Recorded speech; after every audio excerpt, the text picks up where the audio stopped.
বন্ধুদের গ্রুপ মাঝ সমুদ্রে ঝড়ের কবল থেকে বেঁচে একটা জাহাজে এসে ওঠে, কিন্তু সাহায্য খুঁজতে গেলে দেখে পুরো জাহাজ ফাঁকা। সমস্যার সমাধান করতে আসলে শুরু হয় একের পর এক খুন। তাহলে রহস্যটা কি? খুনি কে এবং এই রহস্যের সমাধান কোথায়? সেটা জানতে হলে দেখতে হবে 2009-এর সাইকো হরর থ্রিলার ট্রায়াঙ্গেলের গল্প। টমি কিছু একটা দেখে ভয় পেয়ে উঠল। সিঙ্গেল মাদার জেসি তাকে বুকে জড়িয়ে আশ্বাস দেয়, কিচ্ছু হয়নি, সব ঠিক আছে। একটা রৌদ্রোজ্জ্বল দিন, আকাশ দিয়ে সিগল উড়ে যাচ্ছে। জেস রেডি হচ্ছিল ঘুরতে যাওয়ার জন্য, কিন্তু ছেলের কর্মকাণ্ড আর মেঝেতে পড়ে থাকা রঙের শিশি সব নষ্ট করে দিল। সদর দরজায় কলিং বেলের আওয়াজ শুনে বাইরে এসে প্রতিবেশী জ্যাককে জিজ্ঞেস করল কেউ এসেছিল কিনা, কিন্তু সে কাউকেই দেখেনি। ঘরে ঢুকে ড্রেস চেঞ্জ করে বড় কালো ব্যাগ নিয়ে বন্ধু গ্রেগের ইনভিটেশনে বেরিয়ে পড়ল বন্দরের উদ্দেশ্যে। টাইম দিয়েছিল সকাল 8:30। অতএব ব্যাগটা গাড়ির পিছনে তুলে প্রতিবন্ধী ছেলেকে নিয়ে উঠে বসল। গ্রেগের নিজস্ব বোট আছে, নাম ট্রায়াঙ্গেল। আজ শুধু জেস নয়, সাথে থাকবে বন্ধু স্যালি, ওর হাজব্যান্ড ডাউনি, ভিক্টর ও স্যালির বান্ধবী হেদার। বন্দরে সবাই পৌঁছলে জেসকে একটু আনমনা দেখাচ্ছিল। গ্রেগকে জড়িয়ে ধরে আগেই সরি চেয়ে নিল। ও বুঝল না হঠাৎই সরি বলার কারণ। সমুদ্রের বুক চিরে সাদা পাল তুলে এগিয়ে চলল তাদের বোট। একটা সিগল বোটের উপর যেন পথ প্রদর্শকের ভূমিকা নিয়েছে। ভিক্টর বোটের সব কাজে পটু, গ্রেগকে চিন্তা করতে লাগে না। জেস ক্লান্ত অবস্থায় ঘুম থেকে উঠে বসল আধ ভাঙা স্বপ্ন দেখে। আজ টমিকে সাথে আনার কথা ছিল, কিন্তু ভিক্টর তাকে দেখতে না পেয়ে জিজ্ঞেস করলে কিছুক্ষণ চুপ থেকে উত্তর দিয়েছিল টমি স্কুল গেছে। জেসের মন হালকা করার জন্য গ্রেগ বোটের নিয়ন্ত্রণ ওর হাতে তুলে দেয়। বেচারা স্যালি বন্ধুকে এনেছিল গ্রেগের সাথে পরিচয় করানোর জন্য, কিন্তু সে জেসের সাথে সবসময় থাকবে এমনটা ভাবেনি। কথার মধ্যে জেস জানতে পারে আগের দিন গ্রেগ নাকি তার সাথে দেখা করে বোটে আসার ইনভিটেশন জানিয়েছিল। তবে আশ্চর্যের বিষয়, জেসের কিছুই মনে পড়ছে না। তো যাই হোক, সমুদ্রের হাওয়া গায়ে লাগিয়ে বেশ ভালোই এগিয়ে যাচ্ছিল। হঠাৎ একটা জায়গায় এসে বোট দাঁড়িয়ে যায়। এক ঝটকায় হাওয়া থেমে গেছে। বোটে অবশ্য ইঞ্জিন আছে, অসুবিধা নেই, তবে এইরকম দমকা হাওয়া আচমকা থেমে যাওয়াটা গ্রেগ বা ভিক্টর আগে কখনো দেখেনি। নজর গেল দূরের আকাশে, কালো মেঘ জমেছে। গ্রেগ বুঝল ভীষণ ঝড় আসবে। দ্রুত পরিবেশ চেঞ্জ হচ্ছে, বিদ্যুৎ চমকাচ্ছে। গ্রেগ কোস্টগার্ডের সাথে কন্ট্যাক্ট করার চেষ্টা করলে স্ট্যাটিক নয়েজ ছাড়া কিছুই এলো না। হঠাৎ লাইন ক্রস কানেকশন হয়ে অচেনা মেয়ের ভয়ার্ত কণ্ঠস্বর। হ্যালো, কেউ শুনতে পাচ্ছ? আমরা বিপদে রয়েছি, ইমিডিয়েট সাহায্য দরকার, কেউ একজন সবার খুন করছে। গ্রেগ তাদের পজিশন জানার চেষ্টা করলে লাইনটা কেটে যায়। তবে এটা নিয়ে ভাবার সময় পেল না, কারণ বোটে আছড়ে পড়ল তুমুল ঝড়। গ্রেগ বিপদ বুঝে বাকিদের লাইফ জ্যাকেট পরিয়ে দিতেই জল ঢুকে বোট খেলনার মতো উল্টে গেল। গভীর জলে ডুবে গেল ট্রায়াঙ্গেল। কিছু সময় পর ঝড় শান্ত হলে বাকিরা বেঁচে উঠলেও হেদারকে পাওয়া যায় না। গ্রেগ সবাইকে নিয়ে উল্টোনো বোটে চেপে পাড়ের দিকে এগিয়ে চলল, কিন্তু কয়েক ঘন্টা কেটে যাওয়ার পরেও কোনো আশার আলো দেখতে পায় না। ইতিমধ্যে নজরে এলো একটা বড় জাহাজ। ওরা চিৎকার করে হাত নাড়িয়ে দৃষ্টি আকর্ষণ করার চেষ্টা করে, কিন্তু অদ্ভুত বিষয়, জাহাজটা থামছে না। স্যালি দেখল ফাঁকা ডেকের উপরে কেউ একটা দাঁড়িয়ে, কিন্তু তার কোনো অ্যাক্টিভিটি নেই। কাছে আসলে দেখা যায় জাহাজের নাম ইওলাস। সৌভাগ্যবশত জাহাজটা গতি কমালে সবাই লাফিয়ে উঠে পড়ল, কিন্তু জাহাজে অনেক ডাকাডাকির পরেও কাউকে দেখা যায় না। হয়তো ব্রিজের দিকে গেলে ক্যাপ্টেনকে পাওয়া যাবে, আর সেখান থেকে সাহায্য নিয়ে হেদারকে খুঁজবে। এই প্ল্যান করে জাহাজের ভেতরে আসলে এখানেও সবাই অবাক, কেউ কোথাও নেই। চিৎকার করে ডাকলে তাদেরই আওয়াজ ঘুরে ফিরে আসছে। তবে জেসের মনে হয় এই জাহাজে সে আগেও এসছে, জায়গাগুলো বেশ চেনা। গ্রেগ বোঝায় এটা কমন ব্যাপার, কারণ রেগুলার জাহাজের ভিতরে লুকসগুলো প্রায় একই ধরনের হয়ে থাকে। ডাউনি দেখল করিডোরের দেওয়ালে 1932 সালের ইওলাসের ফটো ফ্রেম লাগানো, যেটা হুবহু এখনকার জাহাজটার মতোই সেম। এত বছরে একটুও পাল্টায়নি। ছবির নিচে লেখা গ্রিক মাইথোলজির কয়েকটা লাইন। তখনই একটা আওয়াজ। ভিক্টর করিডোরে গিয়ে দেখে চাবির গোছা পড়ে রয়েছে। এটা দেখে জেস অবাক, কারণ এটা ওর চাবি যেখানে রয়েছে টমির ছবি। স্যালি আন্দাজ করে হ্যাদার হয়তো সাঁতরে এই জাহাজে উঠেছে এবং ওই চাবিগুলো সে আমাদের জন্যই ফেলে গেছে। সেই মতো হ্যাদারকে খুঁজতে হলে আসলে দেখে টেবিলের উপর পড়ে রয়েছে সদ্য সাজানো খাবার। লক্ষ্য করে গ্রেগের ঘড়িতে বাজছে 11:30। তবে জেস ও জাহাজের ঘড়ির কাঁটা 8:18 থেমে রয়েছে। জেস আচমকা কাউকে পাশ থেকে সরে যেতে দেখলে ভিক্টর তার পিছু নেয়। এদিকে ডাউনি আর স্যালিকে হলে রেখে গ্রেগ আর জেস অন্যদিকে যায় সাহায্যের জন্য। কিন্তু জেসের মতে তার সাথে প্রতি মুহূর্তে দেজাভু হচ্ছে, সে যেন জাহাজের প্রতিটা কোণের সাথে পরিচিত। তখনই 217 নম্বর রুমে জল পড়ার আওয়াজ শুনে ঢুকে দেখে আয়নায় কেউ রক্ত দিয়ে লিখে রেখেছে গো টু থিয়েটার। এইসব নিয়ে তর্ক হলে জেস গ্রেগের থেকে রেগে আলাদা হয়ে যায়। ততক্ষণে স্যালি মেঝেতে রক্ত পড়ে থাকতে দেখে সেটা ফলো করে থিয়েটার চলে আসে। ওদিকে জেস হলে এসে দেখল সেখানে ডাউনি আর স্যালি নেই। এখন প্রশ্ন হলো তারা থিয়েটার আসার কথা কিভাবে জানল? তখনই ভিক্টর ঢুকে জেসের গলা টিপে মারতে চেষ্টা করে। জেস ধস্তাধস্তির মধ্যে ওর মাথার পিছনে ক্ষতের মধ্যে আঙুল ঢুকিয়ে দিলেই ভিক্টর তখনই মারা যায়। এই সিচুয়েশন সামলে উঠতে না উঠতেই এলো গানশটের আওয়াজ। থিয়েটারে গ্রেগকে কেউ গুলি করে মেরে ফেলেছে। স্যালি জেসকে দেখা মাত্রই মারতে যায়, কারণ গ্রেগ মরার আগে বলে গেছে জেস তাকে শুট করেছে। কিন্তু এটা কি করে সম্ভব? জেস অনেক বোঝানোর চেষ্টা করে, কারণ সে ভিক্টরের সাথেই ছিল। ডাউনি বলে, তাহলে তুমি কেন আমাদের থিয়েটারে আসতে বললে? জেস তো শুনে অবাক, সে নিজেই ওদের খুঁজতে হলে এসেছিল, তাহলে সে কখন বলল থিয়েটার আসার কথা? তখনই পর পর দুটো গুলি এসে লাগে ডাউনি আর স্যালির বুকে। উপর থেকে মাস্ক পরা কেউ একজন তাদের লক্ষ্য করে গুলি চালাচ্ছে।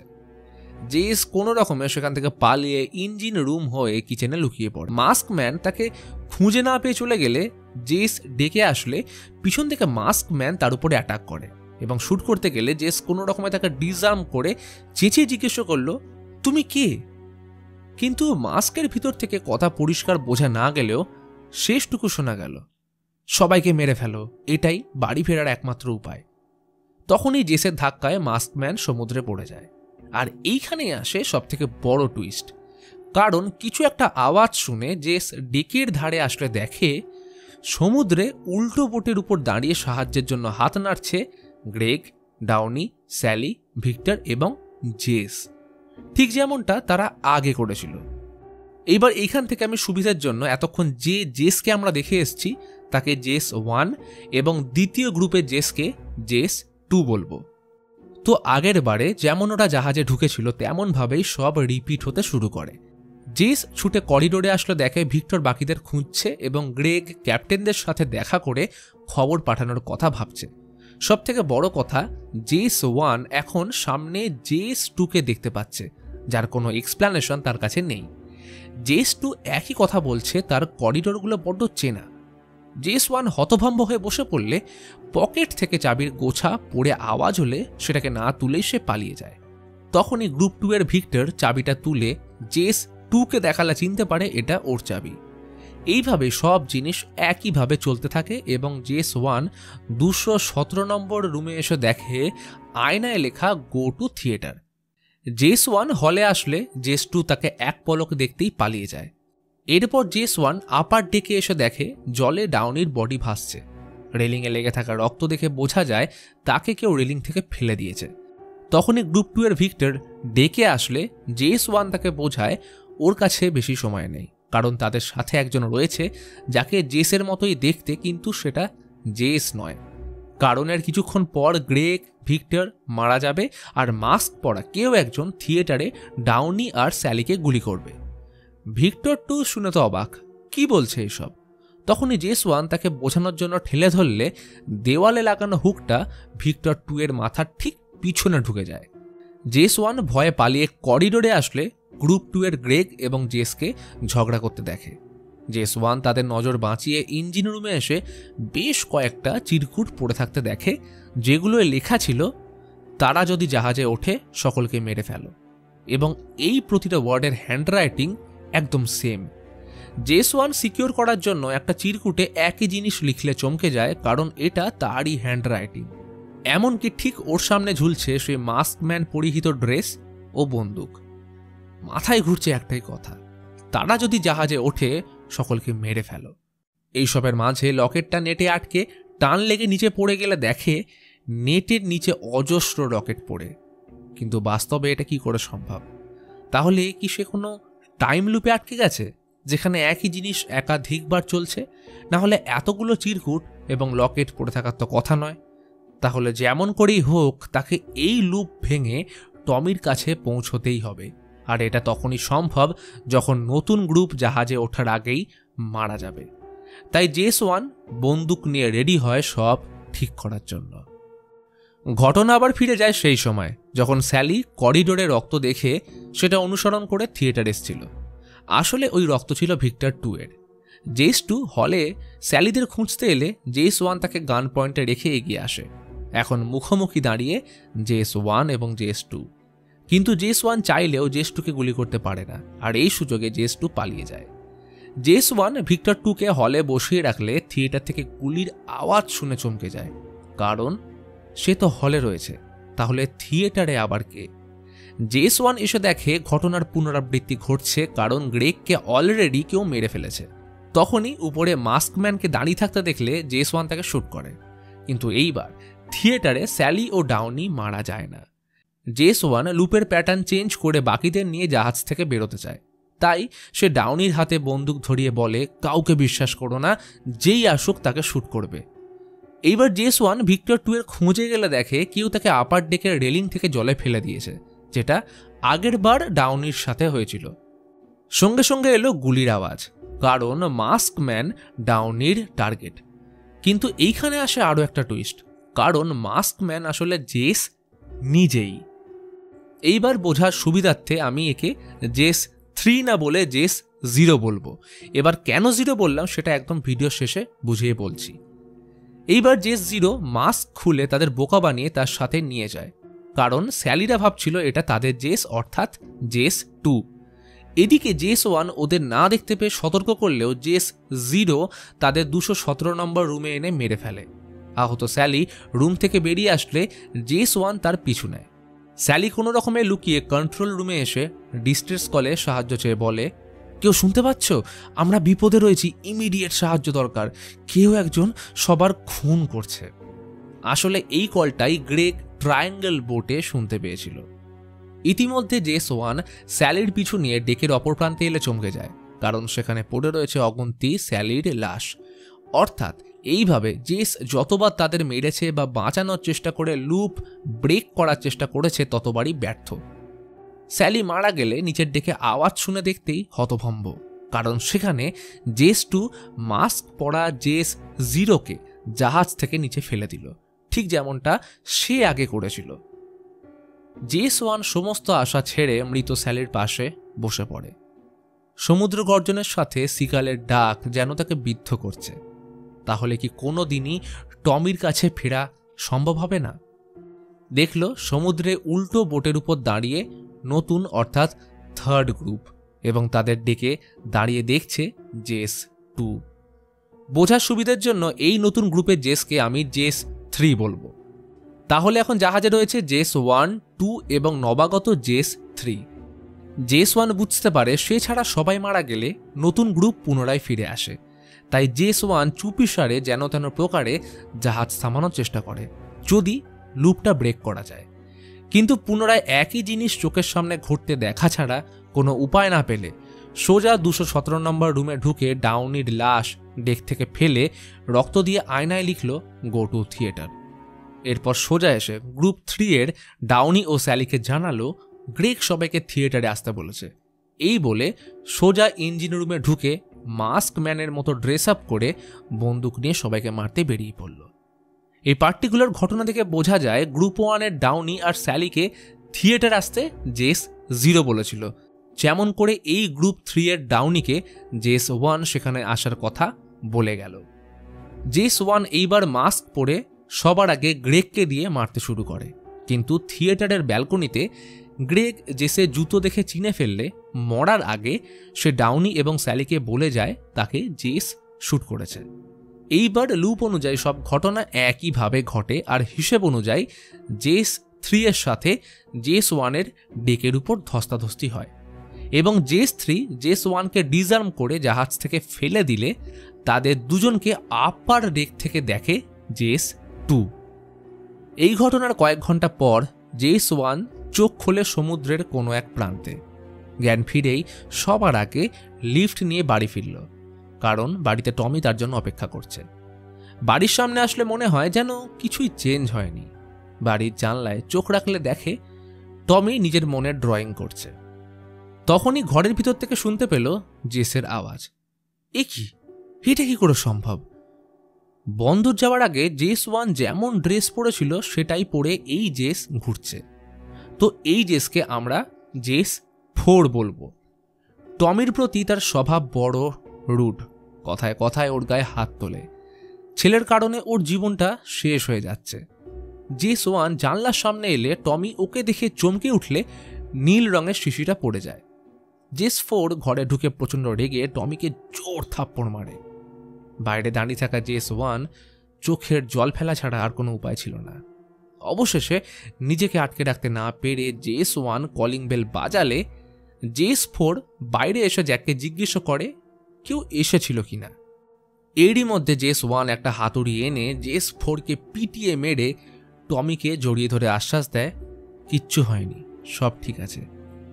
যেটা ছিল মুভির একদম স্টার্টিং সিন, অর্থাৎ পুরো ঘটনা পুনরায় রিপিট হচ্ছে। জেস 1 জেস 4 এর বডি একটা বড় কালো ব্যাগে ঢুকিয়ে টমিকে নিয়ে বন্দরের দিকে রওনা দেয়। জেস 1 তাকে বোঝায় যে এখন থেকে সব ঠিক হবে, সে কোনোদিনও রেগে নিজের উপর থেকে নিয়ন্ত্রণ হারাবে না, এমনকি তার আচরণের জন্য কোনোদিন তাকে মারবে না।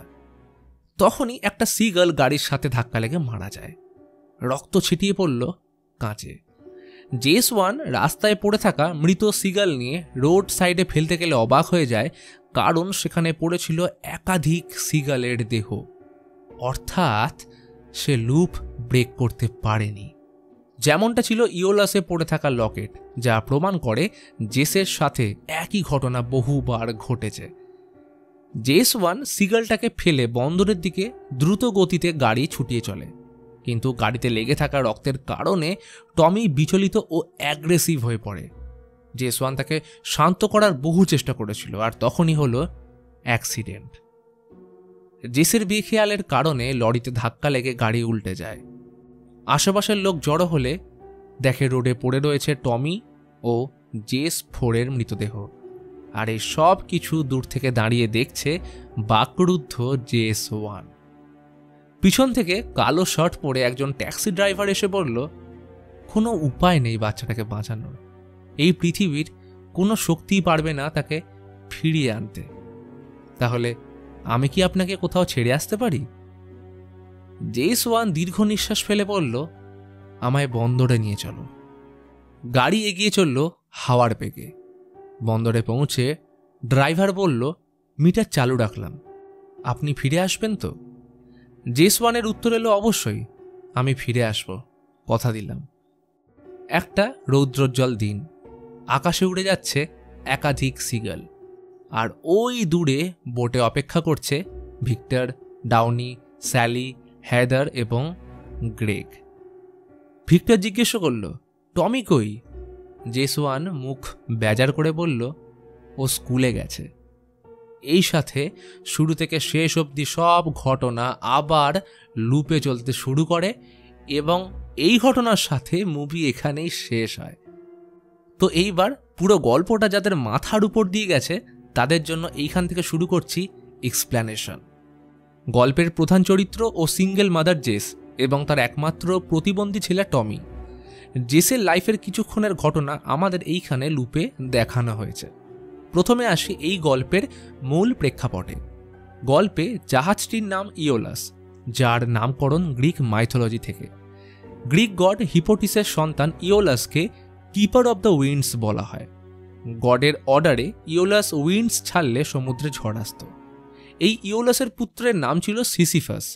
তাকে এই জগতের সবথেকে চতুর মানুষ হিসেবে গণ্য করা হতো। সিসিফাসের কর্মকাণ্ডের জন্য যখন গড অফ ডেথ থ্যানাটস মৃত্যুদণ্ড দেওয়ার জন্য আসে, তখন সিসিফাস তাকে 2 বার ফাঁকি দেয়। কিন্তু তৃতীয়বারের জন্য থ্যানাটস আসলে তাকে খাড়াই পাহাড়ের সামনে এনে একটা গোল পাথর দিয়ে বলে সে যদি এটাকে পাহাড়ের উপর রেখে আসতে পারে তাহলে যতদিন সে চাইবে বেঁচে থাকতে পারবে। সিসিফাস এই প্রস্তাবে রাজি হয়ে পাথর পাহাড়ের চূড়ায় ঠেলে তোলে, কিন্তু যতবার তুলত সেটা গড়িয়ে নিচে পড়ে যেত। এইভাবে সিসিফাস বহুবার এমন করার পর বুঝতে পারে মৃত্যুকে আর ফাঁকি দেওয়া সম্ভব নয়, কারণ তার নিয়তিকে স্বীকার করতেই হবে, না হলে এই লুপ কখনোই শেষ হবে না। আর ঠিক এই থিওরির উপর কেন্দ্র করে ট্রায়াঙ্গেল সিনেমার গল্প।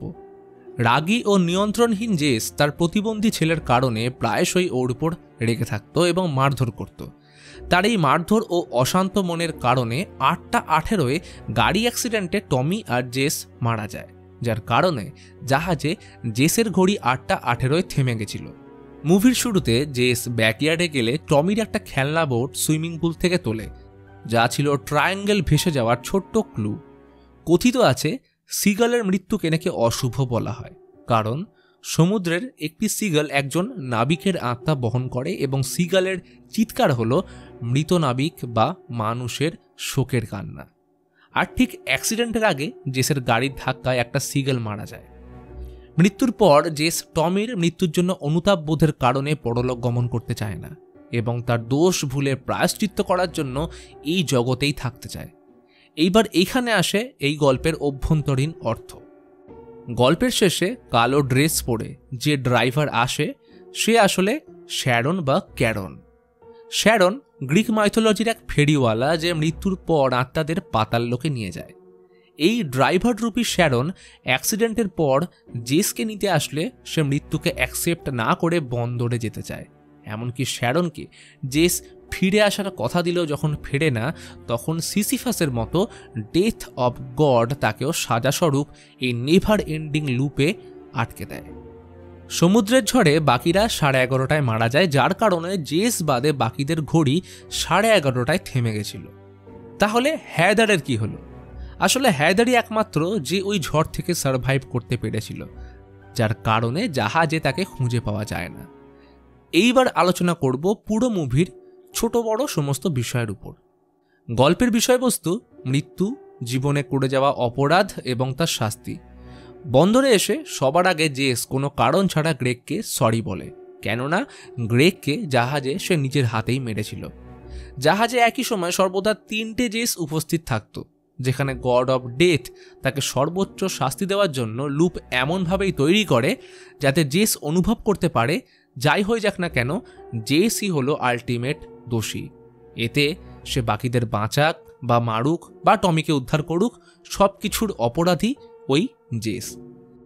জেসের লাইফ সার্কেল এইখানে নর্স মাইথোলজির প্রকাণ্ড সাপ অরোবোরাসকে দিয়ে প্রেজেন্ট করা হয়েছে, যে নিজের লেজ নিজেই খায় এবং এই প্রক্রিয়া অন্তহীন এবং শেষ না হওয়া জন্ম ও মৃত্যুকে রিপ্রেজেন্ট করে। এই একই কনসেপ্টের উপর কেন্দ্র করে লোকি সিজন 2 এর প্রথম এপিসোড ও একটি চরিত্রের নাম দেওয়া হয় অরোবোরাস। এইবার একটা বড় প্রশ্নের উত্তর ছোট্ট এবং সহজভাবে দিই, জাহাজে 3টে জেস একই সময় কি করেছিল? আসলে লুপ চালিয়ে রাখার জন্য 3টে জেসেরই প্রয়োজন, কারণ যেখানে প্রথম জেস 0 পুরো লুপ বুঝতে পেরে মাস্ক পরে সবাইকে মারতে চাইবে, আর জেস 2 ঠিক তখনই তাকে আটকাবে, আর জেস 3 বাকি দুজনকে দেখে পুরো লুপ বোঝার চেষ্টা করবে, কিন্তু শেষে যখন দেখবে সবাইকে মারা ছাড়া অন্য কোনো উপায়ে সে টমির কাছে যেতে পারবে না, তখনই সে আবার জেস 0-র ভূমিকায় চলে আসবে এবং এই লুপ ততক্ষণ চলবে যতক্ষণ না সে নিজের ভুল বুঝে মৃত্যুকে স্বীকার করে শ্যারনের সাথে পরলোকে যাচ্ছে। তো এই ছিল ট্রায়াঙ্গেল মুভির এক্সপ্ল্যানেশন। এরপরেও যদি আপনাদের মনে কোনো প্রশ্ন থেকে যায়, তার জন্য কমেন্ট বক্স খোলা রইল।